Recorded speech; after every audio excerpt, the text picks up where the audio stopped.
নমস্কার বন্ধুরা, আমি অর্চনা আবারও চলে এসেছি তোমাদের মধ্যে একটা রেসিপি নিয়ে। সামনেই তো বন্ধুরা পয়লা বৈশাখ, তাই আজকে আমি বানাবো একটা মিষ্টি রেসিপি। আজকে বানাবো মিষ্টি আলু দিয়ে ল্যাংচা। একেবারে নরম তুলতুলে হয় এই ল্যাংচা। রেসিপিটা দেখার পর যদি বন্ধুরা ভালো লাগে লাইক শেয়ার করে দিও। আরো রেসিপি দেখার জন্য আমার চ্যানেলটা সাবস্ক্রাইব করে আমার পাশে থাকার অনুরোধ রইল। এর জন্য আমি কিছু এই মিষ্টি আলু নিয়ে নিয়েছি।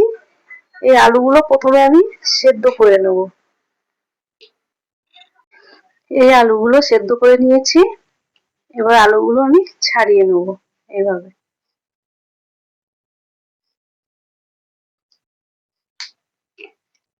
এই আলুগুলোর খোসা আমি ছাড়িয়ে নিয়েছি সব।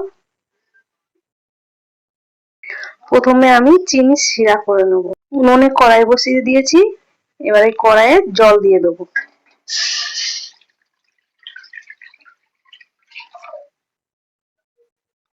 এবার আমি দিয়ে দেবো এর মধ্যে এই 1 বাটি চিনি।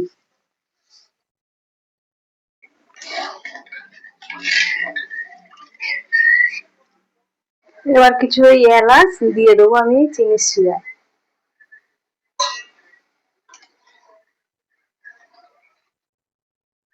এই চিনির শিরাটা হয়েই গেছে। এবার এটা সাইড করে রেখে দেবো।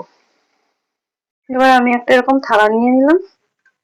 এই থালার মধ্যে এবার আমি এই আলুগুলো এইভাবে মেখে নেব।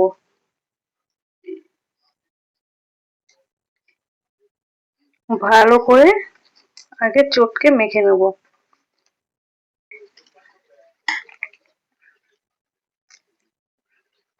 এই আমি ভালো করে মেখে নিয়েছি। এবার দিয়ে দেবো এর মধ্যে এই যে 2 চামচ মতো ময়দা আর এই 2 চামচ মতো সুজি। আর দিয়ে দেবো গুঁড়ো দুধ।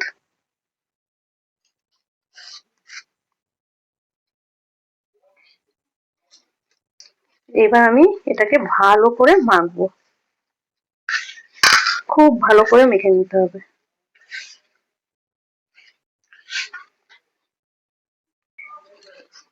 এই আলুটা আমি খুব ভালো করে মেখে নিয়েছি।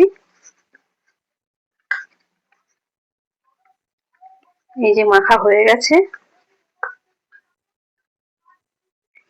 এবার আমি এটা ল্যাংচার আকার গড়ে নেব। এই যে এইভাবে।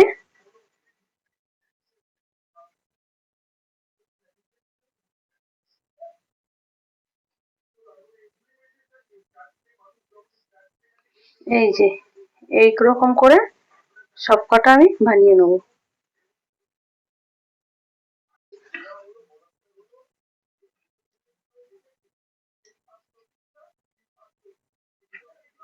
এই যে সবগুলো আমি এইভাবে বানিয়ে নিয়েছি। আবারও উনুনে কড়াই বসিয়ে নিয়েছি। এবার আমি কড়াইয়ে তেল দিয়ে দেবো।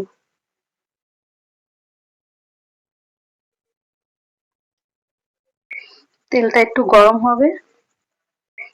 তেল গরম হয়ে গেছে। এবার আমি তেলের মধ্যে এগুলো একে একে ছেড়ে দেবো।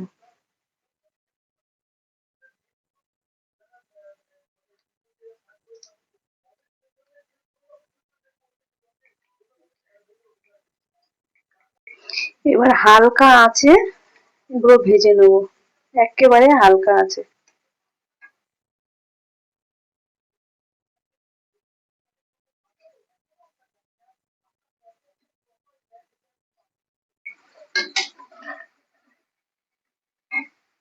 এই লাল লাল হয়ে এসছে, একটু ভালো করে ভেজে নেবো।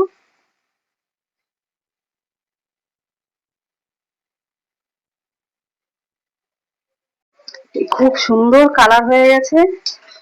এবার আমি নামিয়ে নেব। এইভাবে আমি প্রত্যেক কটা ভেজে নেব। এই যে সবগুলো আমি এইভাবে ভেজে নিয়েছি। এবার এই চিনি শিরার মধ্যে এগুলো আমি ডুবিয়ে দেবো।